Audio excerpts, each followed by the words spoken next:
Bajang atau kuburan anak-anak yang tadi. Tapi Sumur Bajang ini kalau zaman dulu, zaman saya masih anak-anak, pulau ini sangat angker. Jarang orang yang berani melintas, apalagi anak-anak. Orang dewasa saja berpikir 2 kali lipat untuk melewati tempat ini.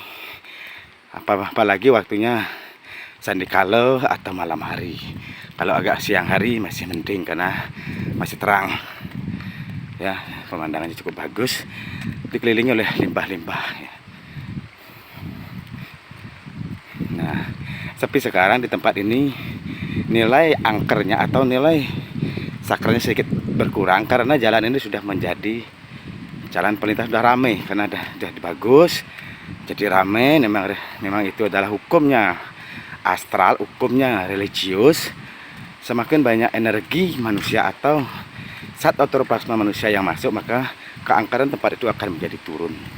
Ini sangat berpengaruh karena tempat yang angker atau makhluk astral atau jenis gamang yang banyak itu adalah akan sirna dengan banyaknya aura manusia.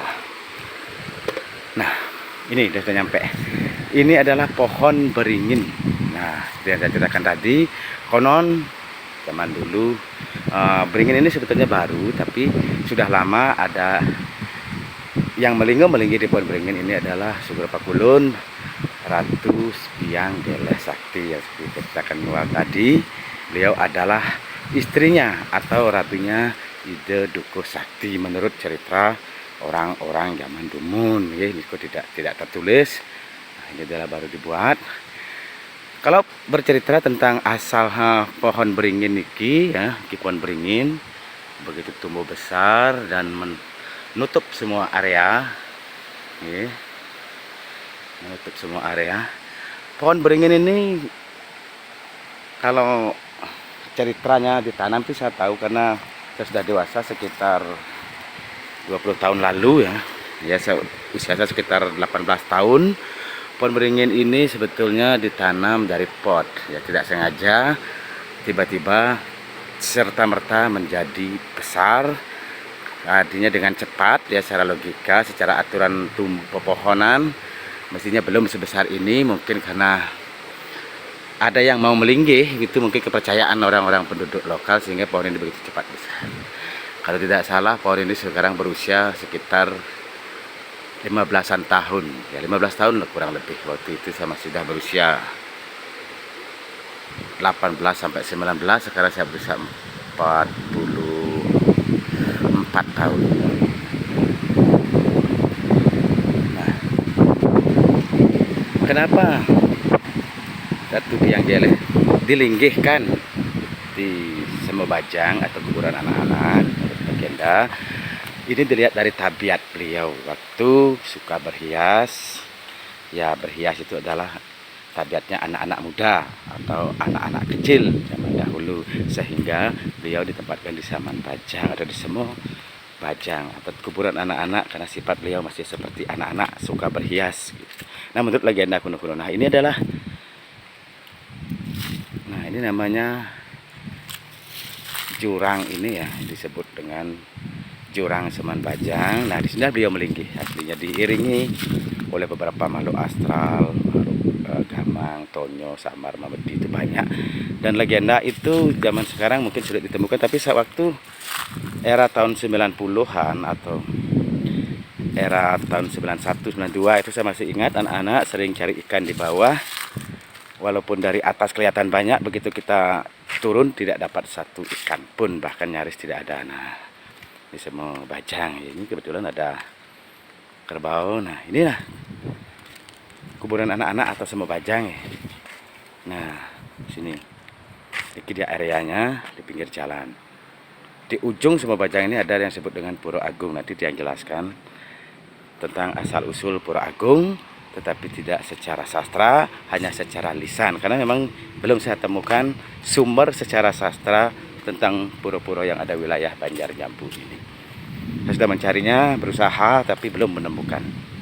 Ya, walaupun referensi dari beberapa sastra belum juga, sehingga saya hanya mendapatkan dari informan-informan yang sudah tua, yang sudah mempunyai usia lanjut, yang paham sedikit tentang cerita-cerita legenda pura yang ada di desa ini.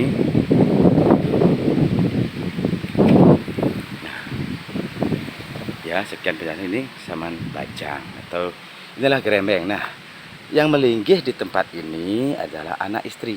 Ya, kenapa dia yang bilang anak istri? Sebetulnya anak istri itu tunggal. Cuman pikiran orang yang akan mengantarkan beliau menjadi berbeda-beda wujud. Ya, pernah zaman dulu ini cerita yang memang real karena diceritakan oleh pelaku ya, bernama Kumpin Agus, sekarang beliau sudah almarhum. Beliau adalah penyarian di Puro Agung tadi. Sekitar jam 12 malam beliau pamit dari Puro Agung untuk pulang ke rumah melewati jalan ini setapak. Tidak seperti sekarang, masih seram zaman dulu ya, masih seram, masih pohon-pohon besar. Ini belum di beton, masih tanah ya. Tidak selebar ini, juga masih sempit karena di belakang di samping itu banyak ilalang. Nah, begitu sampai di sini beliau melihat wujud seorang nenek besar ya, seorang nenek ini yang bersusu besar, pakai kamen itu di atas lutut dan wajah sangat menyeramkan dengan rambut terurai. Akhirnya beliau lari terbirit-birit menyeberangi kali. Di sini ada kali ya, ada kali, menyeberangi kali itu lewat ke timur tembus jalan raya. Nah, sekitar seminggu atau 2 harinya kebetulan saya bertemu dan saya diceritakan langsung bagaimana beliau dari begitu sampai di Japopuro sudah merasakan energi power yang membuat bulu kuduk merinding, tapi beliau masih menerobos gitu. Itu kisahnya Kumpin Agus ya, makin beliau sudah almarhum. Kemudian bisa berwujud wanita cantik. Berwujud wanita cantik sebetulnya itu dari pikiran ya. Dari pikiran manusia itu sendiri. Dulu pernah ada teman ya dari sini yang menceritakan dia bawa temannya ke Diki ya, dari negara. Temannya diajak ngobrol di sini, tiba-tiba dia bilang, kok ada wanita cantik di bawah.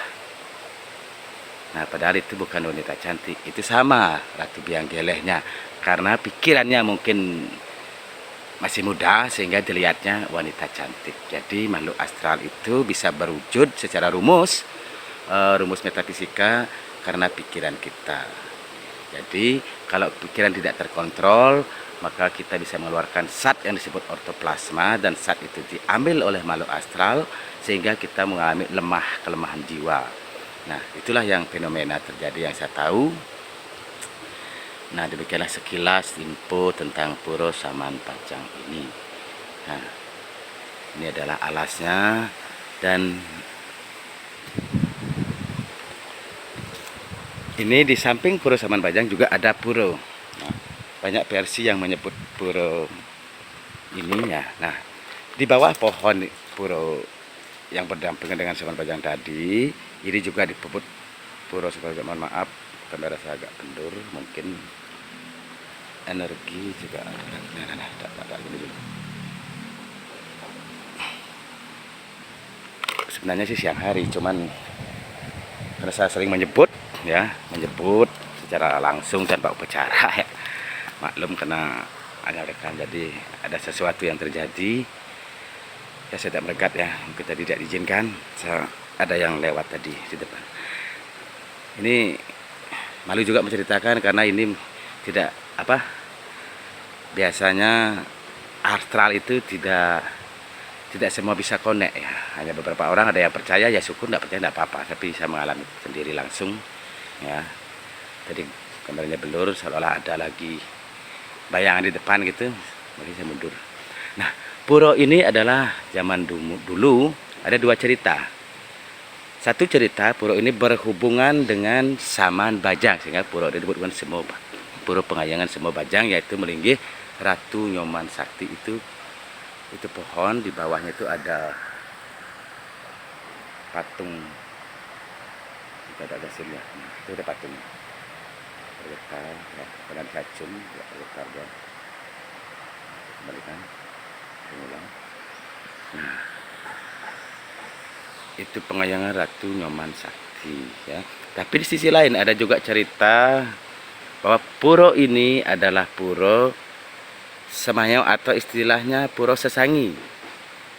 Jika dari pemilik sawah, jika saya mampu mendapatkan sawah ini, maka saya akan menyungsung ide betara yang ada di wewidangan iki. Nah, seperti ini ke cerita secara lisan, entah itu yang mana yang benar, mana yang salah. Yang jelas dari kepercayaan masyarakat setempat di daerah Nyambu ini dipercaya adalah puro bagian dari puro Semo Bajang. Cuman penyungsungnya atau pengemponnya pribadi, karena ada wilayahnya ada di lahan pribadi seperti itu. Ini adalah gomang atau istilahnya di Nyambu ini disebut dengan gumangan, ya, gumangan Seman Bajang. Jadi dari saya masih kecil ini sudah angker, sudah banget. Ditambah lagi adanya ini. Nah, ya, kira-kira seperti itu yang bisa saya jelaskan. Mungkin ada yang berminat pergi ke sini untuk lihat-lihat, yang izin sama pemangku setempat, karena daerah ini juga kedepannya akan dijadikan daerah ekowisata yang saat ini sudah digalakkan oleh kepala desa kami, yaitu beberapa kaur-kaurnya, kepala urusannya, termasuk dinasnya juga, untuk menjadikan wilayah kami daerah ekowisata, karena memang tempatnya sangat bagus dan pemandangannya sangat masih alami, masih sangat sejuk, masih sangat nyaman, dan masih sangat bersahabat. Ada beberapa pancuran juga yang bersih, airnya ada di bawah, di atas tebing sungai tadi yang tidak bisa saya rekam, belum sempat saya rekam. Nah, seperti itu ya. Kiranya cukup sekian dulu. Semoga ada manfaatnya. Salam sejahtera, salam budaya Bali. Suksemo.